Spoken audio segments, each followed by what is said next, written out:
Which recent K-drama did you enjoy watching?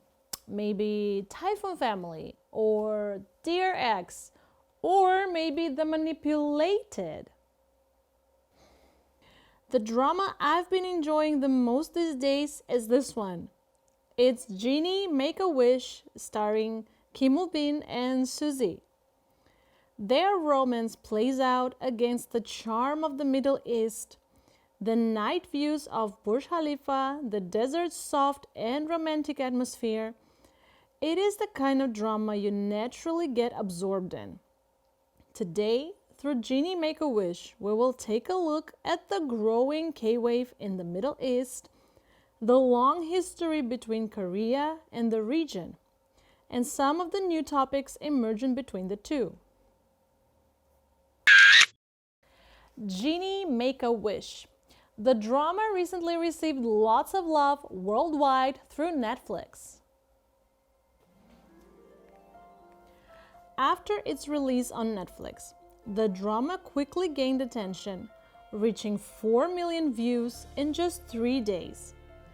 It also entered the global top 10 list in 46 countries. So what made this drama stand out so much? The romance between Genie, the lamp genie, and Ga-young was charming, but the part that drew the most attention was the filming locations. The drama was filmed in Dubai, UAE. From the Burj Khalifa to the city streets, the desert landscapes, and the luxury resorts. Dubai's unique atmosphere blended naturally with the soft, emotional tone of Korean dramas. And many viewers reacted with, "Well, this combination works surprisingly well." And this Middle Eastern setting didn't feel unusual either, because K-dramas and K-culture have been gaining lots of popularity in the region lately.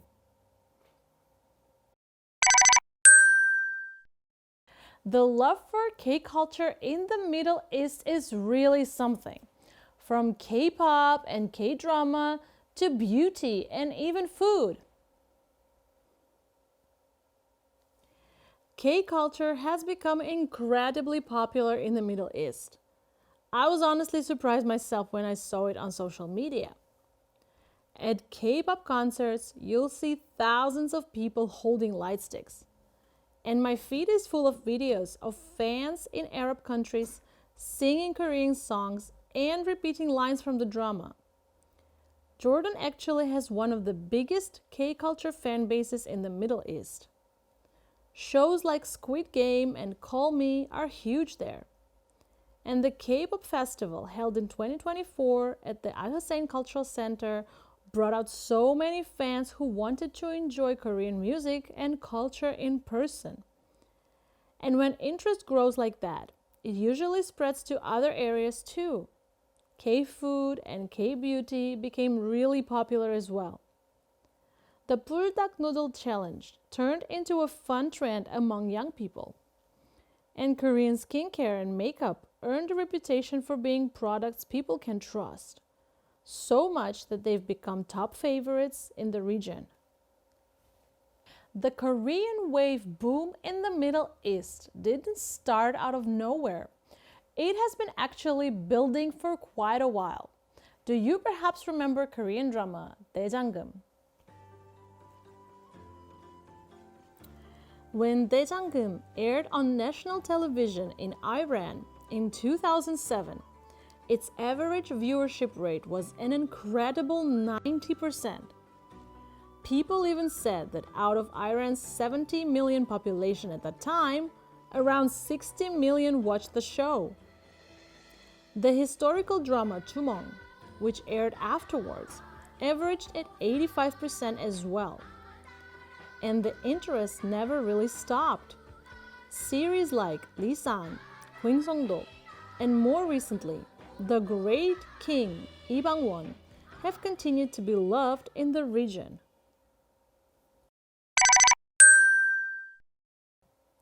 So it makes sense that many young people in the Middle East who grew up watching Korean dramas developed interest in Korea itself.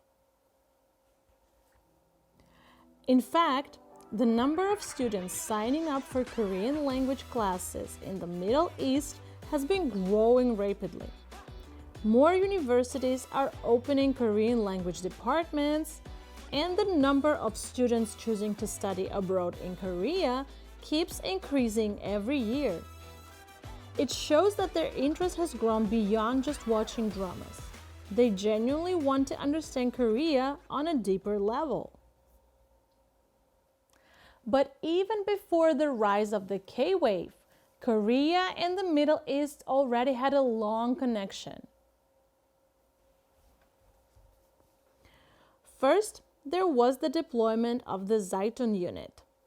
Korea supported the reconstruction of Iraq by taking on non-combat roles, focused on medical services, education, and rebuilding efforts. Through this work, Korea built a reputation as a reliable and trustworthy partner. Another major connection came during the construction boom in the Middle East throughout the 1970s and 80s.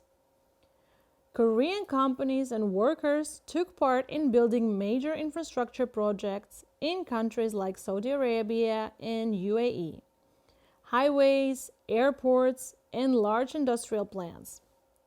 Starting with the highway in Saudi Arabia in 1973, Korean companies later contributed to iconic projects such as the Burj Khalifa in Dubai and Louvre in Abu Dhabi and Kdrama power plant in Jordan, and numerous petrochemical facilities in Saudi Arabia and Kuwait.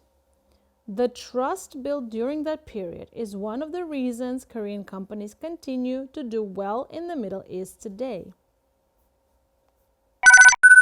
Now you can see how strong the ties are between Korea and the Middle East.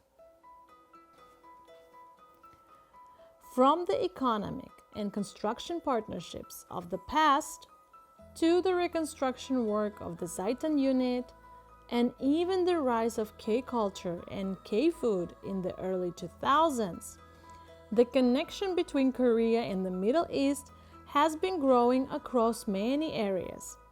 It's no longer just about business or oil.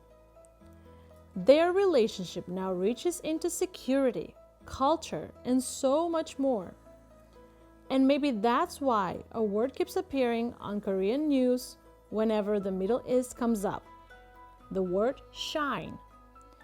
S.H.I.N.E stands for stability, harmony, innovation, network, and education. A shared strategy to strengthen all 5 of these areas together.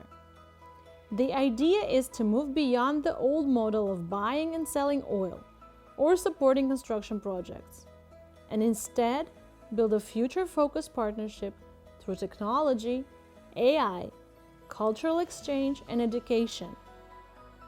It uses the power of the Korean wave and the trust built over decades to create a long-term strategic relationship.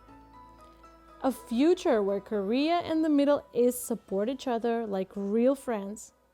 And honestly, it's exciting to see where that future will go.